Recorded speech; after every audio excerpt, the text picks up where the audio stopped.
يسألونك ماذا أحل لهم قل أحل لكم الطيبات تم سے پوچھتے ہیں کہ کون کون سی چیزیں ان کے لیے حلال ہیں، ان سے کہہ دو کہ سب پاکیزہ چیزیں تم کو حلال ہیں۔ They ask thee, O Muhammad, what is made lawful for them? Say, all good things are made lawful for you. الحمدللہ رب العالمین والصلاة والسلام علی رسولہ محمد وعلی آلہ واصحابہ اجمعین، اما بعد۔ والدین اور اولاد، ان کے بارے میں ہم پڑھ رہے تھے کہ آپس کے تعلقات کیسے ہونے چاہیے۔ اسلام نے، جیسا کہ ہم نے پہلے پڑھا ہے، کہ والدین کے بھی کچھ فرائض رکھے ہیں، حقوق رکھے ہیں، اور اولاد کے بھی کچھ فرائض اور حقوق رکھے ہیں۔ تو اسی میں ایک حق یہ بھی ہے بچوں کا، اولاد کا، کہ والدین جب اپنے بچوں سے سلوک کریں تو مساویانہ سلوک کریں،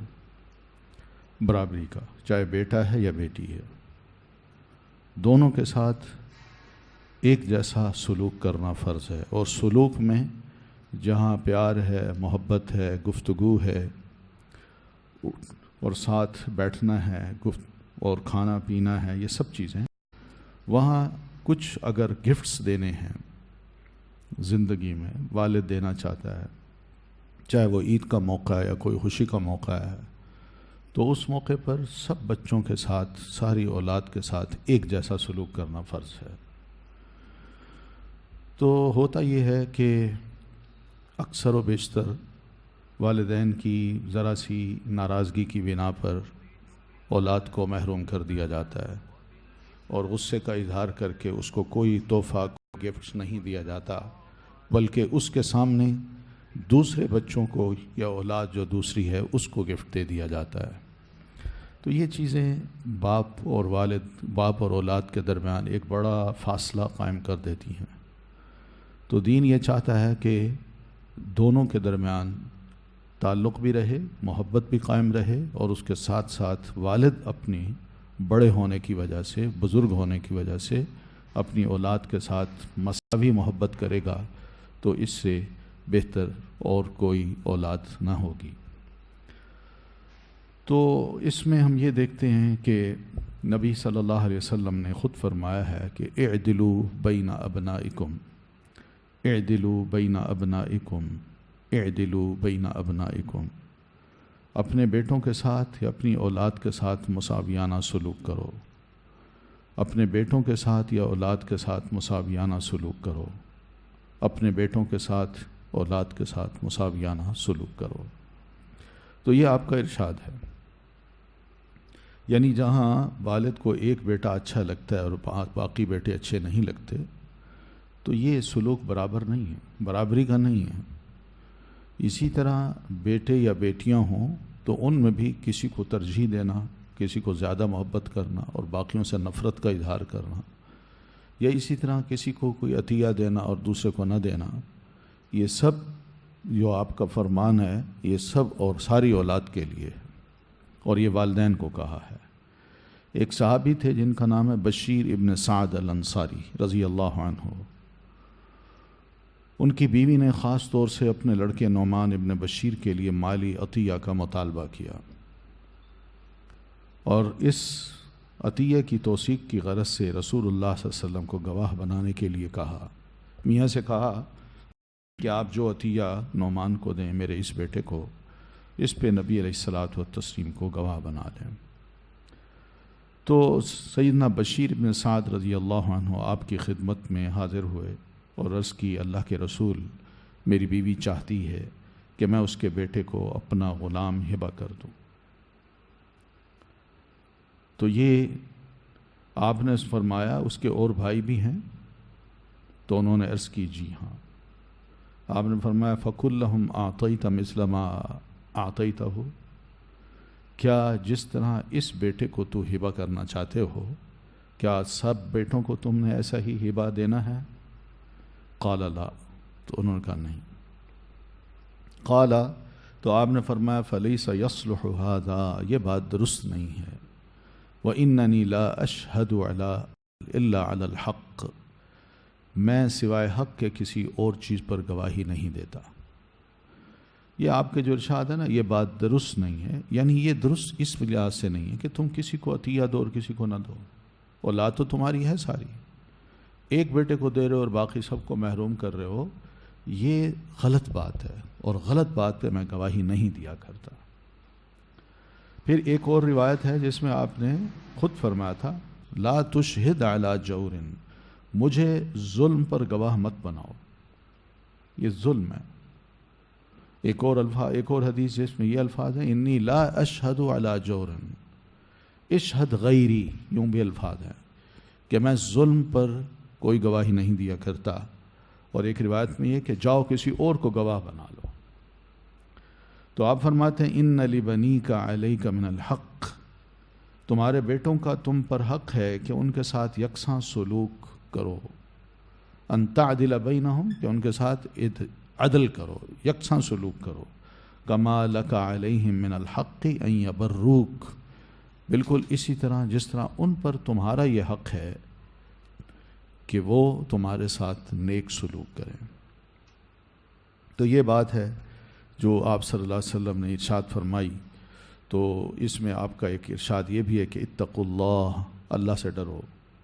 اولاد کے معاملے میں اللہ تعالیٰ سے ڈرو، وَاعْدِلُوا فِي أَوْلَادِكُمْ، اور اپنی اولاد کے معاملہ میں عدل اختیار کرو۔ تو باپ ہوتے ہیں نا، بعض اوقات مائل ہو جاتے ہیں ایک بیٹے کی طرف اور باقیوں کی پرواہ نہیں کرتے، تو یہ ظلم ہوتا ہے، زیادتی ہوتی ہے۔ زندگی میں والد کا جھک جانا کسی ایک بیٹے کی طرف اور دوسرے کی طرف نہ جھکنا، اس کے بڑے اسباب ہیں۔ ایک سبب تو یہ ہو سکتا ہے کہ 4 بیٹے ہیں تو ایک بیٹا ان میں تھوڑا سا کمزور ہے، ڈل ہے، یا دماغی طور پر کمزور ہے، وہ کچھ نہیں کر سکتا، یا کرتا ہے مگر اتنا ہوشیار نہیں ہے جیسے دوسرے ہیں،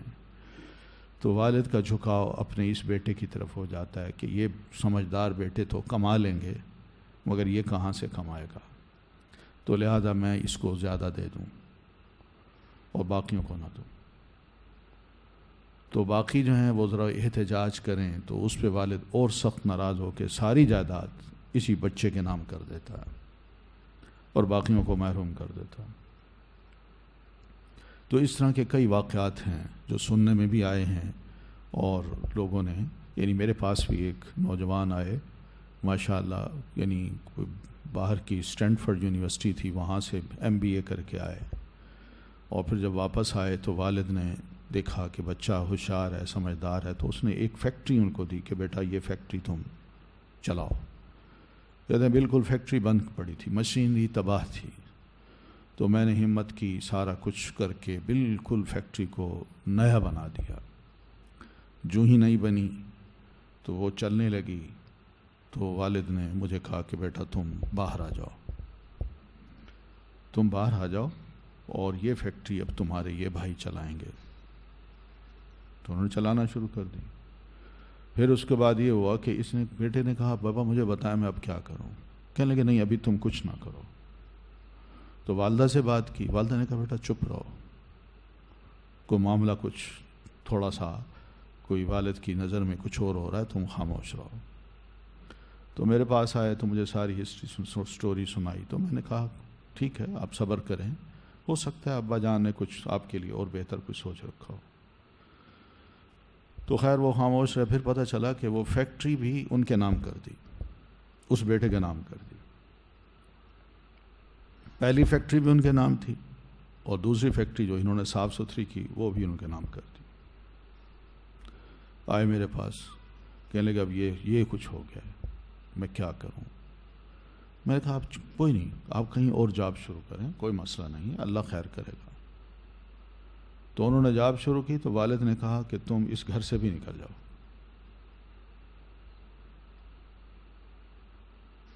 اب ان کے کچھ اور بزرگ رشتہ دار تھے، میں ان سے ملا، میں نے کہا مسئلہ کیا ہے؟ کہنے لگے مسئلہ واقعی ہے، تو ہم بھی کر رہے ہیں کہ اس کو سنبھالا دیں، مگر ابھی بات ہمارے کنٹرول میں نہیں آ رہی۔ اب تو معاملہ یہ ہوتا جا رہا ہے کہ ہر شے رجسٹری کر کے بیٹے کے نام کی جا رہی ہے، اور اس کو بالکل محروم کیا جا رہا ہے، مکان بھی اس کے نام کر دیا۔ تو یہ حالات بعض اوقات بن جاتے ہیں۔ تو یہ ظلم ہے، زیادتی ہے۔ انسان یہ سوچتا ہے کہ میں بھلا کر رہا ہوں، یہ بھلا نہیں ہے۔ یا تو انسان شروع سے ہی کچھ ایسا کرے نا کہ اور جس طرح کون ہے، بل گیٹ ہے نا، اس کے بیٹے نے کسی سفر میں بیٹے نے بڑا خوبصورت سوٹ پہنا ہوا تھا اور خود اس نے سیدھا سادہ پہنا ہوا تھا، تو کسی نے سوال کیا کیا وجہ ہے، تمہارے بیٹے نے بڑا بہترین سوٹ پہنا ہوا ہے اور تم بالکل ہی فقیر آدمی کی طرح ہو؟ تو اس نے یہ جواب دیا، میں غریب باپ کا بیٹا ہوں، یہ امیر باپ کا بیٹا ہے۔ تو ہوتا یہی ہے عام طور پر کہ کچھ لوگ سمجھتے ہیں کہ والدین کا جو کمایا ہوا ہے وہ اب مفت میں آ رہا ہے، لہذا ہم بعد میں عیش کریں گے۔ تو اس سوچ کے ساتھ جو بچے پلتے ہیں نا، تو والدین بھی حکمت کے ساتھ یوں کرتے ہیں کہ ابھی بچوں کو اس یعنی سرکل سے ہم نکالیں تاکہ یہ لوگ ذرا کمانا جانیں کہ پیسہ کمایا کیسے جاتا ہے۔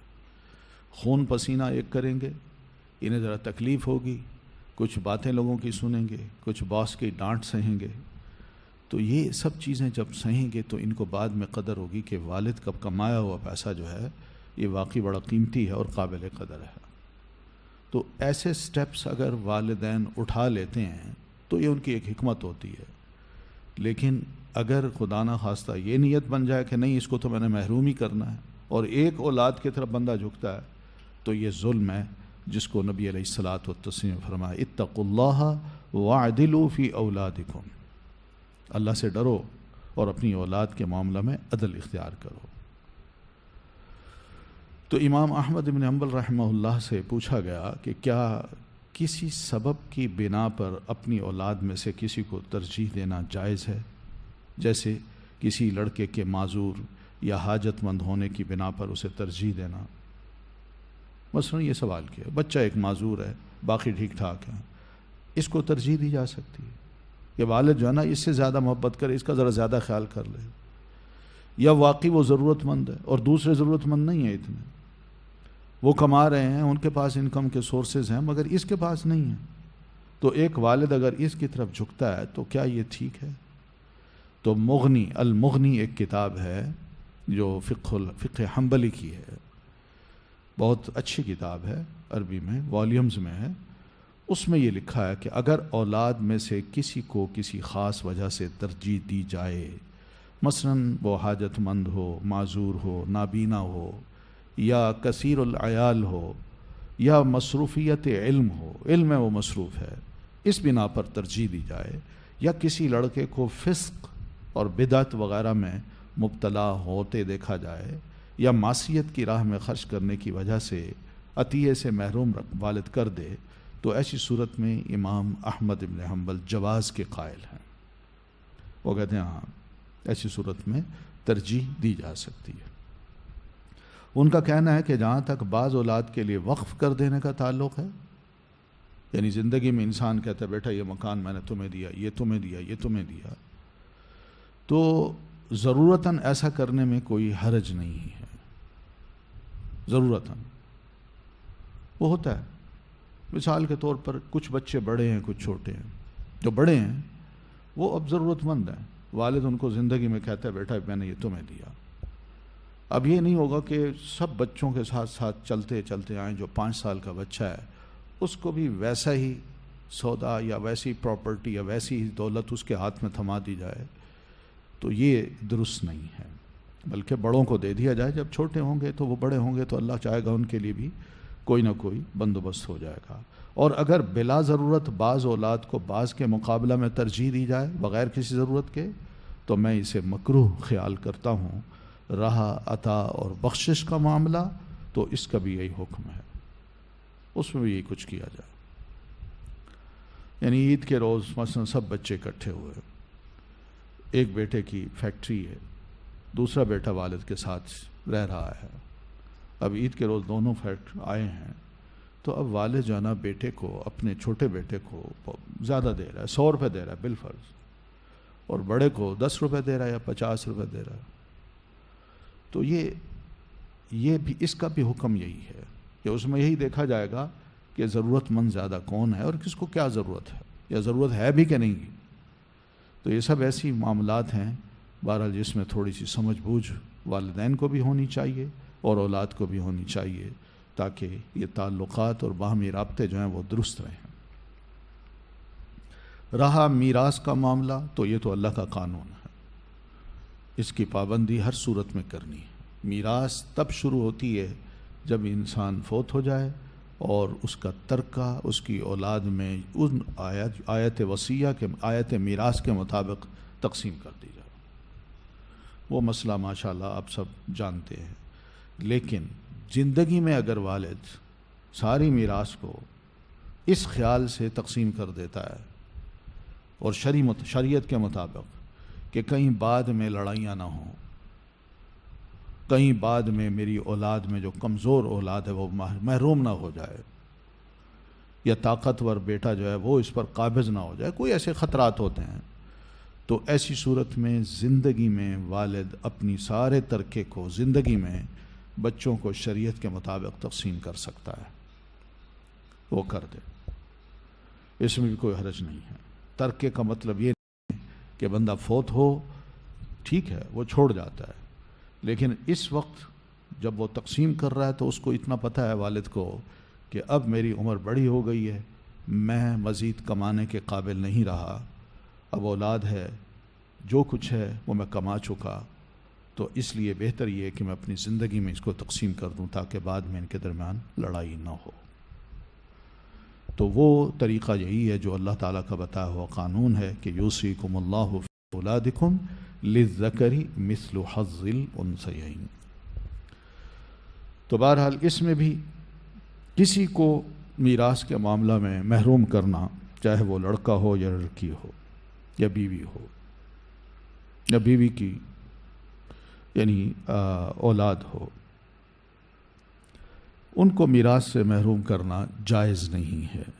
اور نہ ہی کسی دوسرے رشتہ دار کے میراث کے مستحق رشتہ دار کو کسی ہیلہ کے ذریعے محروم کر دینا روا ہے. یہ بھی ہوتا ہے، کوئی ہیلہ کیا جاتا ہے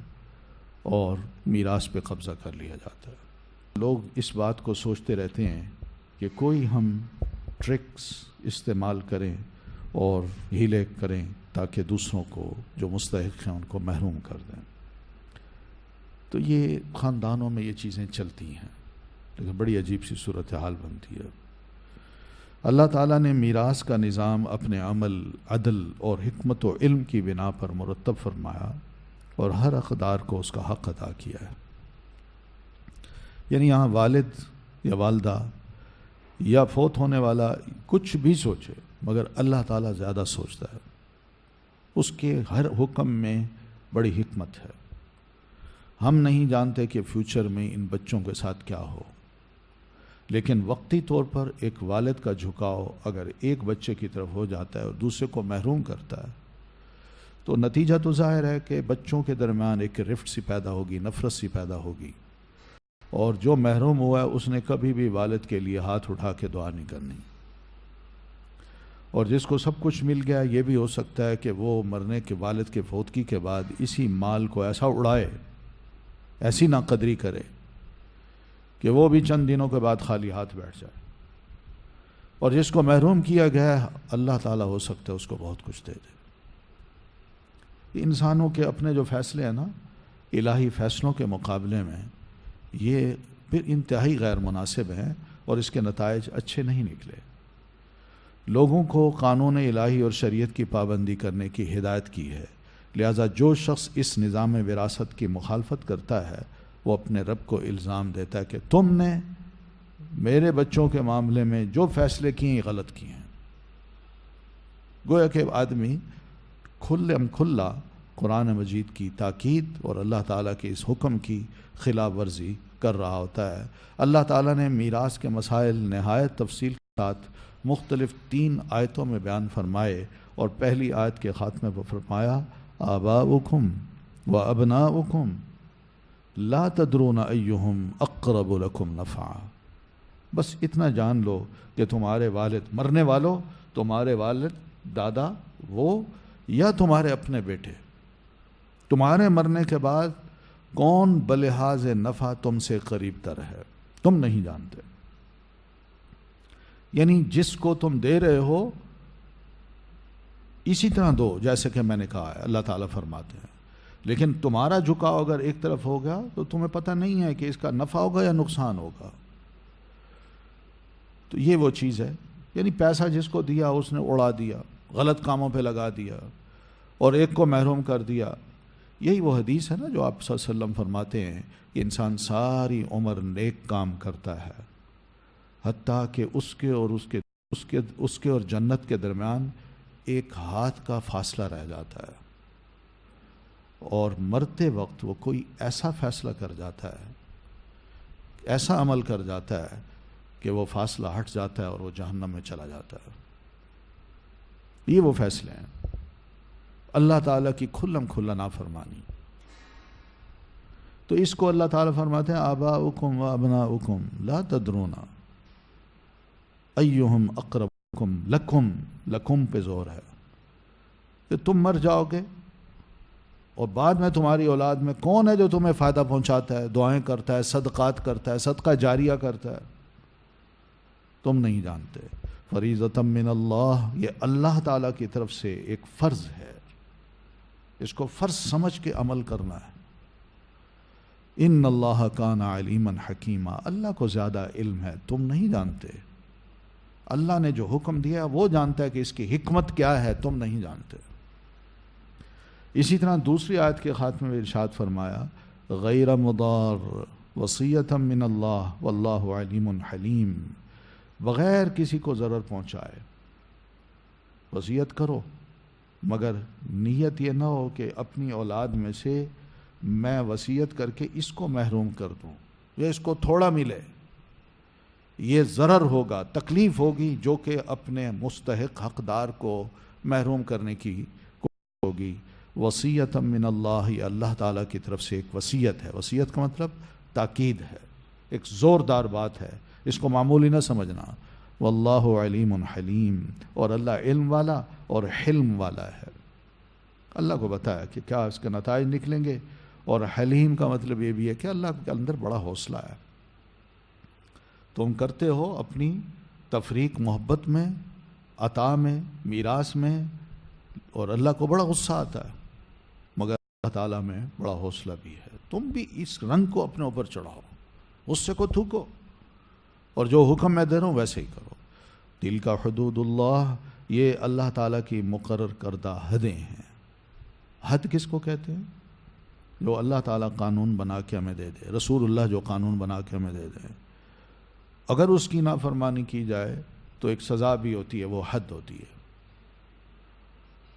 اور اگر اللہ اور اس کے رسول نے کوئی بھی نافرمانی کی، کسی بھی نافرمانی کی سزا نہیں بتائی، تو پھر وقت کے جج کو یہ اختیار ہے کہ وہ سزا دے، اور اس کی سزا کو تعزیر کہتے ہیں. تو یہ فرق ہے حد میں اور تعزیر میں. اور ایک حد یہ ہے کہ اللہ تعالیٰ نے ایک مسئلہ طے کر دیا ہے، بس اسی کی باؤنڈری کے اندر رہنا ہے، اس کو کراس نہیں کرنا. وَمَن يُطِعِ اللَّهَ وَرَسُولَهُ يُدْخِلْهُ جَنَّاتٍ تَجْرِي مِن تَحْتِهَا الْأَنْهَارُ، اور جو اللہ اور اس کے رسول کی اطاعت کریں گے، اللہ انہیں ایسے باغوں میں داخل کرے گا جن کے تلے نہریں رواں ہوں گی. تو خالدین فیہا، جس میں وہ ہمیشہ ہمیشہ رہیں گے، ہمیشہ ہمیشہ رہیں گے. وذالک الفوز العظیم، اور یہ بہت بڑی کامیابی ہے. ہمیشہ رہنے کا مطلب کیا ہے؟ یعنی وہاں موت نہیں آئے گی. موت کو اللہ تعالیٰ جنت یا دوزخ میں داخل کرنے کے بعد دونوں کے سامنے ذبح کر دے گا، اور ذبح کرنے کے بعد جنتیوں کو بھی فرمائے گا جنتیوں خلود لا موت لکم، ہمیشہ تم نے یہاں رہنا ہے، اب تمہیں کوئی موت نہیں آئے گی.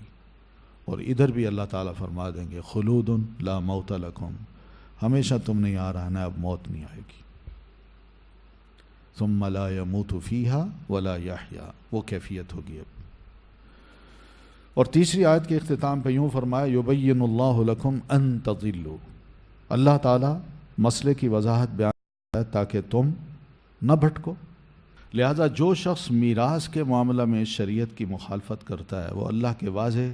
کردہ حق وراثت سے منحرف ہو کر گمراہی میں جا پڑا ہے اور حدود الہی سے تجاوز کرتا ہے، ایسی صورت میں اسے چاہیے کہ اللہ تعالیٰ کی اس وعید کا انتظار کرے، نارن خالدن فیہا وَلَهُ عَذَابٌ مُّهِینٌ۔ اسی آیت کے آخر میں یہ بھی ہے، وَمَن يَعْصِ اللَّهَ وَرَسُولَهُ، اینڈ میں پڑھیں تو نارن خالدن فیہا وَلَهُ عَذَابٌ مُّهِینٌ، اہانت آمیز آواز، کیونکہ اللہ کے حکم کے مقابلے میں اکڑنا جو ہے نا، اپنے آپ کو بڑی شے سمجھنا ہے، میں بڑی شے ہوں، میں نے بڑا کمایا، میں جو چاہوں کروں، تو انسان جب تکبر کرتا ہے نا تو پھر اس کی سزا اللہ تعالیٰ اہانت والی رکھتا ہے کہ اس کی اور ذلت ہو، اس کو اور میں ذلیل کروں، تاکہ اس کا تکبر اس وقت بالکل ہی ختم ہو۔ پھر اسی طرح ایک اور موضوع ہے وہ والدین کے ساتھ احسان کا۔ احسان کے برعکس اگر انسان اپنے والدین کے ساتھ بدسلوکی کرے تو یہ بھی تعلقات کو، باہمی معاملات کو خراب کرنے والی بات ہے۔ الحمدللہ اللہ کا بڑا احسان ہے کہ دین کی یہ تعلیم الحمدللہ کچھ نہ کچھ ہمارے مسلمانوں کے ہاں 1500 سال سے چلتی چلی آ رہی ہے کہ بوڑھے والدین ہوں یا والدین ہوں، گھر کے خاندان کے بزرگ لوگ ہوں، ان کا احترام، ان کی قدر اور ان کی خدمت چھوٹے لوگ جو ہے نا وہ کرنا پسند کرتے ہیں۔ تو یہ سلسلہ ہے جو چلتا چلا آ رہا ہے، مگر آج کا دور جیسے کہ فتنے کا دور ہے، تو ہم دوسروں سے جس طرح متاثر ہیں اور بہت سی باتوں میں، اسی طرح ہم آہستہ آہستہ خاندانی تعلقات میں اور رابطوں میں کچھ دراڑیں پڑتی جا رہی ہیں، اور جو حرص ہے، ہوس ہے، آپس میں بیٹھ کے غلط قسم کی گفتگو ہے، خاندان کے اندر بیٹھ کے غلط قسم کی گفتگو ہے، ایک دوسرے کے خلاف لڑائیاں ہیں، نفرتیں ہیں، اس نے یہ دن ہمیں دکھائے ہیں کہ اب بڑوں کی بھی قدر آہستہ آہستہ ختم ہوتی جا رہی ہے، اور چھوٹوں سے پیار اور محبت وہ بھی ختم ہوتا چلا جا رہا ہے، صرف اس بنا پر کہ اس کا باپ جو ہے یا اس کی ماں جو ہے یہ میرے ساتھ ٹھیک نہیں، تو میں اس کے ساتھ، ان کے بچوں کے ساتھ کیوں ٹھیک رہوں۔ کئی چیزیں ویسی ہیں جو بیچ میں آ گئی ہیں۔ تو اینی ہاؤ دین ہمیں یہی سمجھاتا ہے کہ والدین کے ساتھ حسن سلوک کرنا فرض ہے، یہاں تک کہا ہے کہ اف، یہ جو کوئی لفظ نہیں ہے، اف کوئی لفظ نہیں ہے، بس یہ بھی بہت بڑا گناہ ہے اگر والدین کو ایسا کہہ دیا جائے تو اس وجہ سے پیارے نبی صلی اللہ علیہ وسلم فرماتے ہیں کہ اکبر الکبائر میں ایک کبیرہ گناہ یہ بھی ہے کہ انسان والدین کی نافرمانی کرے، اور عقوق کا مطلب یہی ہے کہ وہ جو کہیں کہ میں نہیں کرتا، یہ بدسلوکی ہے، وہ جو کہیں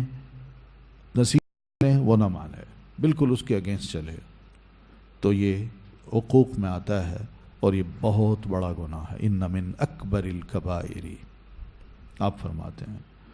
تو قرآن مجید کی آیت ہے، اس کو دیکھیے، اس کی وجوہات اللہ تعالیٰ نے بتائی ہیں کہ والدین کے ساتھ حسن سلوک کس بنا پہ انسان کرے اور ان کا حق کیوں بنتا ہے۔ یہ ہے وَوَصَّيْنَا الْإِنسَانَ بِوَالِدَيْهِ حُسْنًا حَمَلَتْهُ، یہ اصل بات ہے، وہ حَمَلَتْهُ أُمُّهُ كُرْهًا وَوَضَعَتْهُ كُرْهًا، کہ اس کی ماں نے مشقت اٹھا کر اس کو پیٹ میں رکھا اور مشقت اٹھا کر اس کو جنم دیا، یہ وجہ ہے۔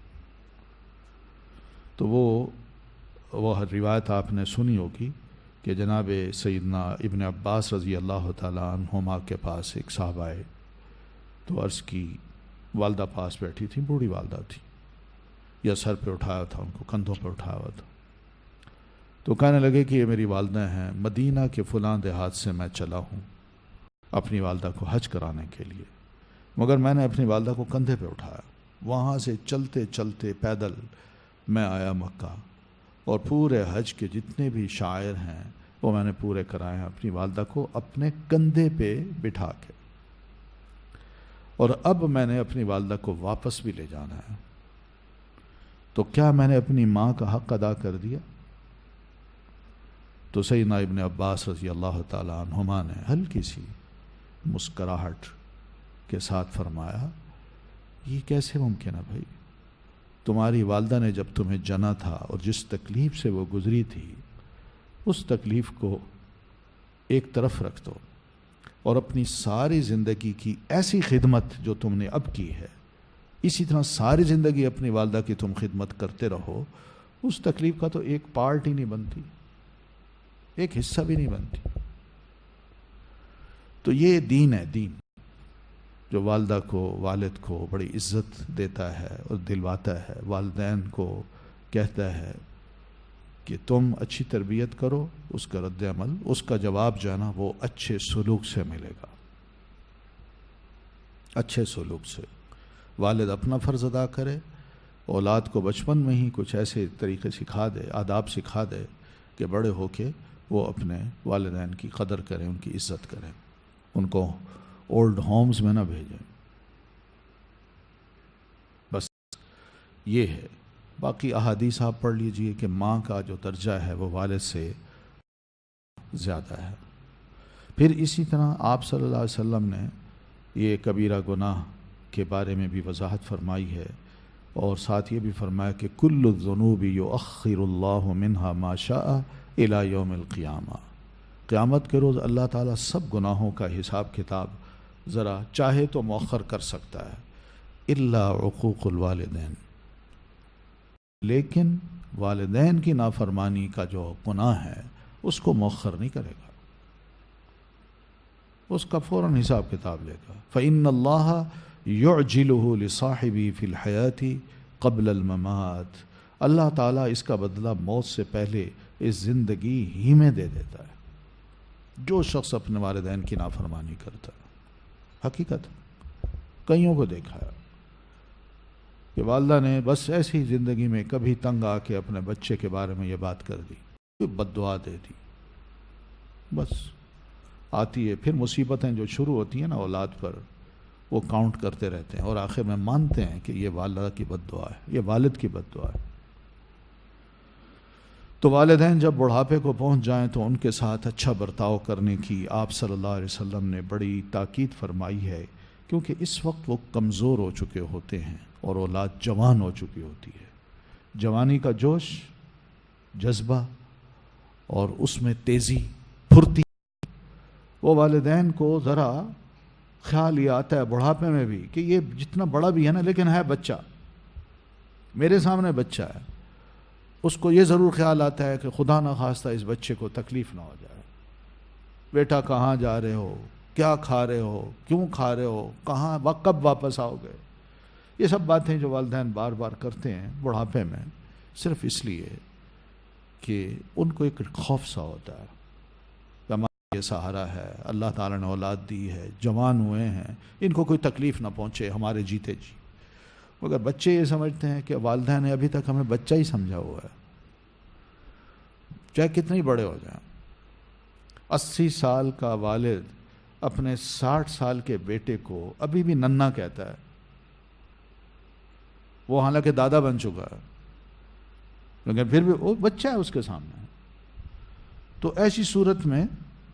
والدین جب کمزور ہوتے ہیں تو جوانی کا امتحان بھی ہوتا ہے۔ جوانی کے جوش میں تم اب والدین کے ساتھ کیا سلوک کرتے ہو، اور خاص طور پر والدہ کے ساتھ، کیونکہ جوان باپ ہو، بچہ بڑا ہو، تھوڑی سی بدتمیزی کرے تو پتہ ہے بیٹے کو باپ نے 1-2 لگا دینی ہے، اس وقت نہیں بولتا، لیکن جب والدین کمزور ہو جائیں اور بچہ بڑا ہو جائے تو اس وقت امتحان ہوتا ہے بچے کا بھی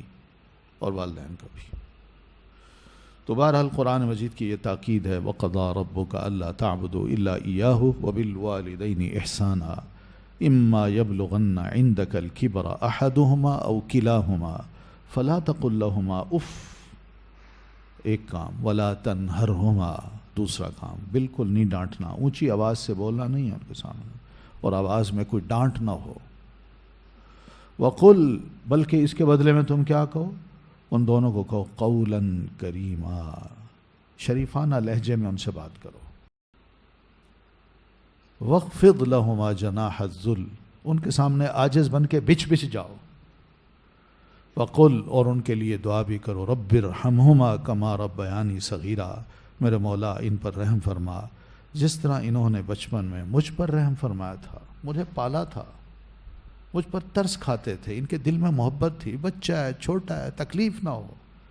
ماں بے چین ہوتی تھی، باپ بے چین ہوتا تھا۔ تو یہ وہ چیز ہے جس کو کہا گیا کہ والدین کے ساتھ اولاد حسن سلوک کرے، قطعاً کسی معاملے میں نافرمانی نہ کرے۔ نافرمانی کے لیے کچھ باتیں اللہ تعالیٰ نے سمجھائی ہیں، اور وہ اگلے موضوع میں ہے کہ والدین کو گالیاں دلوانا بھی کبائر میں سے ہے۔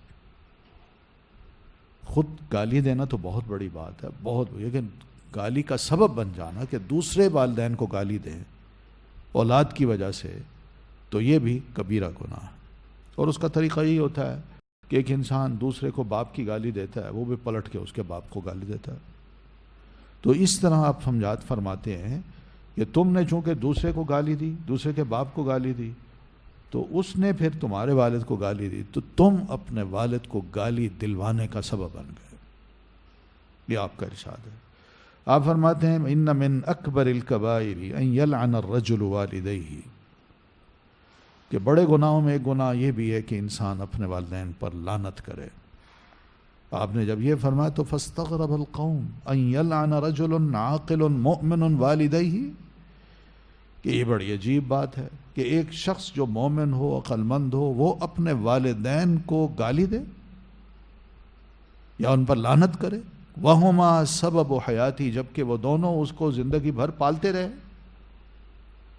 تو فقالوا وَكَيْفَ يَلْعَنُ الرَّجُلُ وَالِدَيْهِ، تو صحابہ نے عرض کیا اللہ کے رسول، ایک آدمی اپنے والدین کو لعنت کیسے کرتا ہے؟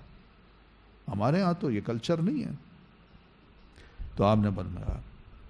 فرمایا یسب الرجل، کہ آدمی دوسرے آدمی کو گالی دیتا ہے،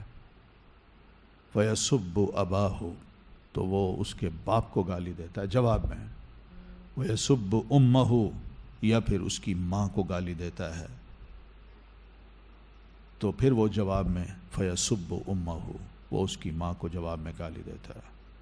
یہ طریقہ ہے۔ تو یہ آپ نے فرمایا ایسے بھی کام نہ کیے جائیں، دوسرے کے ساتھ اگر غصہ ہے تو انسان خود نمٹ لے، والدین کو بیچ میں نہ لائے، ورنہ کبیرہ گناہ ہوگا۔ والدین کی اجازت کے بغیر جہاد پہ بھی نہیں جا سکتا۔ ہوتا ہے انسان کی خواہش ہوتی ہے کہ میں جاؤں فی سبیل اللہ، جہاد کروں، اس کا بڑا بلند مقام ہے، بہت بڑا اجر ہے،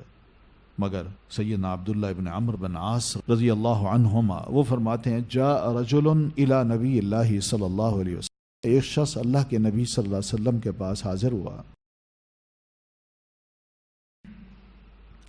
فاستأذنہ فی الجہاد، تو اس نے آپ صلی اللہ علیہ وسلم سے جہاد کی اجازت مانگی۔ اب بعض اوقات ہوتا بھی یوں ہے نا کہ لوگ جو ہے نا والدین سے اجازت نہیں مانگتے، پتہ ہے کہ والدین تو منع کر دیں گے، لیکن رسول اللہ سے اجازت مل گئی تو والدین کو کہہ سکتا ہوں اللہ کے رسول نے اجازت دی ہے، آپ کو نہ روکنے والے۔ تو آپ بھی سمجھدار تھے، ایسے بس بعض مسائل ایسے ہوتے ہیں جو لوگ آ کے پوچھتے ہیں، تو اس میں والدین کو یا جو حقوق ہوتے ہیں ان کا ذکر نہیں کرتے اور ڈائریکٹ آ کے پوچھ لیتے ہیں جی کیا فرماتے ہیں آپ نے کیا کہا یا کیا اس کا جواب ہے۔ وہ جو جواب دیں گے تو اس جواب کو ایک سورس بنا کے اپنے رشتہ داروں کو سب کو بتائیں گے کہ جی فلاں نے تو یہ بتایا، اور دوسرے جب سنتے ہیں تو ان کو غصہ آتا ہے، یہ عجیب آدمی ہے بھئی، کیسا فتویٰ دے دیا اس نے، کیسا مسئلہ بیان کر دیا۔ تو یہ طریقہ ہوتا ہے لوگوں کا۔ تو نبی علیہ الصلوۃ والتسلیم کو اللہ تعالیٰ نے جو سمجھ اور علم عطا کیا ہوا تھا، آپ اس کی روشنی میں اس سے سوال کرتے ہیں احی والدہ کا، کیا تمہارے والدین حیات ہیں؟ قال نعم، تو اس نے کہا جی ہاں۔ تو ظاہر ہے بندے کی عمر جو ہے وہ ایسی ہوگی، کچھ 40 سال کا ہوگا یا 45 سال کا ہوگا، تو والدین اس کے ذرا بوڑھے ہوں گے، تو آپ سمجھ گئے معاملہ کیا ہے۔ تو آپ نے فرمایا فَفِيهِمَا فَجَاهِدْ، جاؤ ان دونوں کی خدمت کرو اور انہی میں تم جہاد کرو، تمہیں اجازت نہیں دی جا سکتی، وہ اجازت دیں تو، ورنہ جا کے ان کی خدمت کر کے جہاد کا ثواب تم پالو۔ تو اسی طرح ایک شخص کو جو ہجرت اور جہاد پر بیعت کرنے کی غرض سے حاضر ہوا تھا، اب بیعت کرنا چاہتا ہے، آپ نے فرمایا اَفَتَبْتَغِي الْأَجْرَ مِنَ اللَّهِ، کیا اس کام سے، ہجرت سے یا جہاد سے تم جو بیعت کرنا چاہتے ہو، کیا اس کا اجر تم اللہ تعالیٰ سے چاہتے ہو؟ قال نعم، ان کا بالکل۔ تو تو آپ نے فرمایا فرجع الی والدیک فاحسن صحبتہما، تو جاؤ اپنے والدین کے پاس اور ان کی اچھی طرح خدمت کرو، اللہ اجر دے گا تمہیں، اتنا ہی اجر دے گا۔ ایک اور شخص آپ کی خدمت میں حاضر ہوا اور عرض کی اللہ کے رسول میں ہجرت پر آپ کی بیعت کرنے کی غرض سے حاضر ہوا ہوں اور والدین کو اس حال میں چھوڑ آیا ہوں کہ وہ رو رہے تھے۔ تو آپ نے فرمایا ارجع الیہما، واپس جاؤ، فاضحکہما، جا کے ان کو ہنساؤ، کما ابکیتہما، جیسا کہ تم نے ان کی اجازت کے بغیر ان کو روتا چھوڑ کے تم آئے تھے۔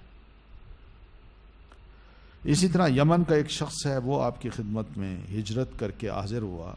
تو آپ نے اس سے فرمایا کہ کیا وہ والدین کی اجازت سے آیا ہے؟ اس نے عرض کیا رسول نہیں۔ آپ نے فرمایا فرجع الیہما، جاؤ واپس، فاستأذنہما، ان سے اجازت مانگو، اگر وہ اجازت دیتے ہیں کہ ہجرت تم کرو تو ٹھیک ہے، فإن أذنا لک، اگر وہ تمہیں اجازت دیں تو فجاہد، جاؤ پھر جہاد کرو، وإلا، ورنہ فبرہما، تو ان کی خدمت میں تم لگے رہو۔ تو یہ بھی والدین کا حق ہے کہ بڑھاپے میں ان کو جوان اولاد چھوڑ کے نہ چلی جائے اور وہ بیچارے چھوٹی چھوٹی شے کے محتاج ہوں، عاجز ہوں، وہ اپنے آپ کو نہ سنبھال سکتے ہوں، خدمت کا بڑا ایک بہترین موقع ہو اور اولاد اس موقع سے ایک طرف ہو کے یا کنی کترا کے یا فرار اختیار کر کے یہ سمجھے کہ میں جہاد کے لیے جانا چاہتا ہوں، اور جہاد بہت بڑا اجر کا باعث ہے، جو بالکل غلط ہے، دین اس سے منع کرتا ہے۔ تو جہاد وہ تھا جہاں جان مال کے ساتھ انسان نکل جاتا تھا، اور آپ خود بھی فرماتے ہیں، آپ نے انہی دنوں کے بارے میں فرمایا نا کہ مل عمل، کوئی ایسا عمل نہیں افضل، جو زیادہ افضل ہو، من هذه العشرة، ان 10 دنوں سے۔ آپ نے فرمایا کوئی ایسا عمل نہیں جو ان 10 دنوں کے مقابلے میں بہتر ہو، افضل ہو۔ صحابہ نے عرض کی وَلَلْ جِهَادُ، یا رسول اللہ جہاد بھی نہیں ہے؟ آپ نے فرمایا بالکل نہیں، إِلَّا مُؤْمِنٌ خَرَجَ يُخَاطِرُ بِمَالِهِ وَنَفْسِهِ فَلَمْ يَرْجِعْ بِشَيْءٍ، کہ ایک ایسا آدمی جو نکلا اپنے مال اور اپنی جان کو ہتھیلی پہ رکھ کے اور گیا میدان جنگ میں لڑا، اور پھر واپس دونوں میں سے کوئی شے اس کی واپس نہ آئی، اس کا تو اجر ہے، لیکن اس کے علاوہ کوئی عمل ایسا نہیں ہے جو ان دنوں میں کیا جائے وہ کسی اور دن سے زیادہ، یعنی کوئی اور دن اس سے زیادہ افضل ہو۔ یہ آپ کا ارشاد ہے۔ اب جن معاملات میں والدین کی اطاعت نہیں کرنی، وہ ہے نظریہ، اسلام کا دین، اسلام کا ایمان، یہ بڑا مضبوط ہے، ہونا چاہیے، وہاں رحم کے جذبات نہ آئیں، اپنی طرف سے حسن سلوک انسان کرتا رہے، لیکن عقیدے کے معاملے میں، نظریے کے معاملے میں، ایمان کے معاملے میں دل میں معمولی سی بھی نرمی نہ آئے کہ چلے ان کو خوش کرنے کے لیے میں شرک کر لیتا ہوں، میں کفر کر لیتا ہوں، میں نبی صلی اللہ علیہ وسلم کو برا بھلا کہہ دیتا ہوں۔ یہ نہیں ہو سکتا، کیونکہ ایمان ہوتا ہے جب دل میں وہ رچ بس جائے، گڑ جائے، الیقین الجازم، پختہ یقین ہو، ما وقر فی القلب، جو دل کے اندر گڑ جائے، اس کو پھر کوئی نکال نہیں سکتا۔ اگر والدین کی محبت اس ایمان کو نکالتی ہے تو اس کا مطلب یہ ہے کہ پھر ایمان دل میں قرار نہیں پا سکا، وہ بڑا کمزور تھا۔ تو یہ وہ چیز تھی جو کہ مسلمانوں کو سمجھائی گئی، اور الحمدللہ مسلمان صحابہ نے، سعد بن ابی وقاص رضی اللہ عنہ، انہوں نے اپنی والدہ کے ساتھ حسن سلوک کیا ہے، مگر جب والدہ اس بات پہ ڈٹ گئی کہ بیٹا میں نہ کھاؤں گی، نہ پیوں گی، نہ نہاؤں گی، نہ بالوں کو کنگھی کروں گی جب تک کہ تم محمد صلی اللہ علیہ وسلم کو نہیں چھوڑو گے یا آپ کو برا بھلا نہیں کہو گے، انہوں نے کہا ماں تو مرتی ہے مر جا، تو نہیں نہاتی نہ نہا، تو بھوکی رہتی ہے رہ، لیکن میں اللہ کے رسول کو نہیں چھوڑ سکتا۔ اس پر ماں جاگی ہیں، تو پھر تھوڑے دنوں کے بعد اس نے اسلام قبول کر لیا، اور یہی حال سیدنا ابو ہریرہ رضی اللہ تعالیٰ عنہ کی والدہ کا بھی ہے۔ اور آپ کو یہ بھی علم ہوگا کہ سیدہ اسماء جو ام المومنین کی بہن ہے، وہ جب مدینے میں آئیں تو ان کی والدہ پیچھے سے ان کو ملنے کے لیے آئیں، تو نبی علیہ الصلوۃ والتسلیم کے پاس آئیں، اللہ کا رسول میری ماں آئی ہے، مجھ سے ملنا چاہتی ہے، وہی مشرکہ اور وہ مشرکہ ہے، میں کیا کروں؟ تو آپ نے فرمایا نا، اس کے ساتھ حسن سلوک کرو، جاؤ اس کی خدمت کرو۔ اور خدمت کی مراد علماء نے یہی لیا ہے، اپنی ماں کو نہلاؤ، اس کے سر پہ تیل لگاؤ، اس کی کنگھی کرو، اس کے بال صاف کرو، کنگھی کے جوئیں جو ہیں وہ بھی نکالو، تو یہ آپ نے فرمایا، تو یہ خدمت کا مطلب ہے۔ تو اسلام اس سے منع نہیں کرتا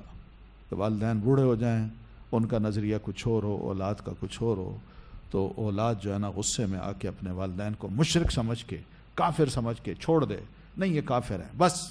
یہ جہنم میں، نعوذ باللہ۔ بلکہ ایسے موقع پہ اپنی اچھی خدمت کر کے ان کو قائل کرنے کی کوشش کرے کہ اماں ابا، میں نے جس دین کو قبول کیا ہے وہ یہی تو سمجھاتا ہے کہ اپنے والدین کی خدمت کرو اور بڑھاپے میں کرو۔ تو بہرحال ان لوگوں کے اچھے رویے سے والدین مسلمان ہو گئے تھے۔ یہاں بھی ہمارے ہاں بھی ایک صاحب آئے تھے جو آپ جانتی ہوں گی، پچھلے سال، لندن کے ہیں، وائٹ تھے، مسلمان ہوئے اور ماشاءاللہ بڑے اچھے داعی ہیں۔ کیا نام ہے ان کا؟ عبد الرحیم گرین۔ یہ آئے تھے تو انہوں نے مجھے سٹوری سنائی کہ کس طرح میں نے اپنے والدین کی خدمت کی جو دین کو اچھا نہیں سمجھتے تھے، والدہ ہو، والد ہو، سب کام ایک طرف کر کے، وہ سٹوری پڑھنے کی بھی ہے، انہوں نے شائع بھی کی ہے، بتائی بھی ہے، سب کام ایک طرف کر کے جو خدمت ہو سکتی تھی میں نے کی۔ یعنی ان کی، بیچارے بوڑھے ہو گئے تھے، بالکل عاجز، کچھ نہیں کر سکتے تھے، لیکن اس اللہ کے بندے نے ان کی خدمت کر کر کے آخر میں مرنے سے پہلے ان کو کلمہ پڑھایا، اور کلمے کے بعد وہ فوت ہوئے۔ اور ان کی فوتگی پر اللہ کا یہ بندہ اتنا خوش تھا، اتنا خوش تھا کہ یہ اسلام لائے، مسلمان ہو کے فوت ہوئے۔ ان کی جدائی پہ اتنی اس کو وہ دکھ نہیں تھا جتنا ان کے اسلام لانے پہ اور مرنے پہ خوشی تھی کہ الحمدللہ، کہ نبی علیہ الصلوۃ والتسلیم کا یہ جو ارشاد ہے، من قال آخر کلامہ لا الہ الا اللہ دخل الجنہ، جو بندہ مرنے سے پہلے آخری بات یہ کرتا ہے لا الہ الا اللہ، پھر فوت ہو جاتا ہے، وہ جنت میں جائے گا۔ تو اس پہ ان کو بڑی خوشی تھی کہ الحمدللہ اللہ تعالیٰ نے مجھے موقع دیا اور میرے والدین کم از کم دنیا سے جب رخصت ہوئے تو کلمہ پڑھ کے گئے۔ ٹھیک ہے، پھر آج بھی ٹائم نہیں ہے سوال کا، تو انشاءاللہ پھر میرا خیال ہے کوئی اتنا مشکل موضوع نہیں تھا کہ آپ کوئی سوال کریں، لیکن پھر بھی اگر کچھ ہو تو رکھ لیجئے گا، جمع کر لیجئے، انشاءاللہ یہ کتاب کو ہم پڑھیں گے بھی صحیح اور سوال کا جواب بھی میں دینے کی کوشش کروں گا۔ السلام علیکم ورحمۃ اللہ وبرکاتہ۔ يسألونك ماذا أحل لهم قل أحل لكم الطيبات، تم سے پوچھتے ہیں کہ کون کون سی چیزیں ان کے لیے حلال ہیں، ان سے کہہ دو کہ سب پاکیزہ چیزیں تم کو حلال ہیں۔ They ask thee, O Muhammad, what is made lawful for them? Say, all good things are made lawful for you. يسألونك ماذا أحل لهم قل أحل لكم الطيبات، تم سے پوچھتے ہیں کہ کون کون سی چیزیں ان کے لیے حلال ہیں، ان سے کہہ دو کہ سب پاکیزہ چیزیں تم کو حلال ہیں۔ They ask thee, O Muhammad, what is made lawful for them? Say, all good things are made lawful for you.